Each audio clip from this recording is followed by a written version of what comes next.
ခဲ့တဲ့နှစ်ပေါင်း30-40လောက်တုန်းကကဘာကြီးကိုချင်းချောက်ခဲ့တဲ့အကြီးမားဆုံးတဘာဝပတ်ဝန်းကျင်ဆိုင်ရာပြဿနာကြီးတစ်ခုကိုမမိကြအောင်မလားတော့မသိပါဘူးခင်ဗျာအဲ့ဒါကတော့အိုဇုံလွှာပေါက်ပြဲခြင်းလို့ခေါ်တဲ့ဒီအိုဇုံဟိုးပြဿနာပဲဖြစ်ပါတယ်ဒါပေမဲ့ဒီနေ့မှာတော့ဝမ်းသာစရာသတင်းကောင်းလေးတစ်ခုရှိနေခဲ့ပါတယ်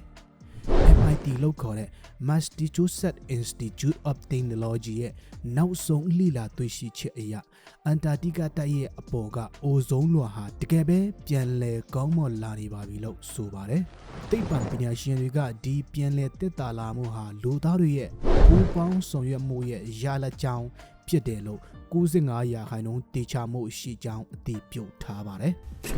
ဒါဟာဘလူးလုတ်ပြီးပြန်ကောင်းလာတာလဲဆိုရင်တော့1980ခုနှစ်မှာချမှတ်ထားတဲ့ Montreal Protocol သဘောတူညီချက်ကြောင့်ပဲဖြစ်ပါတယ်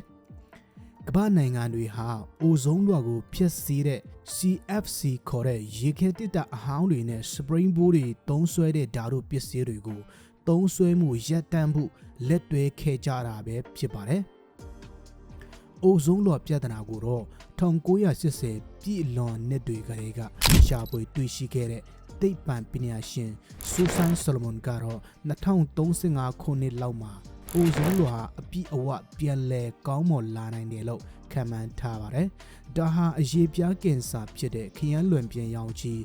UR radiation အန္တရာယ်ကနေကာကွယ်ပေးနိုင်ုံသာမကဘဲနဲ့လူသားတွေအားလုံးနေမြဲနေဆိုရင်တော့ကဘာကြီးရဲ့ပြဿနာတွေကိုဖြေရှင်းနိုင်တယ်ဆိုတဲ့အကောင်းဆုံးသက်သေပြချက်တစ်ခုလည်းဖြစ်ပါတယ်။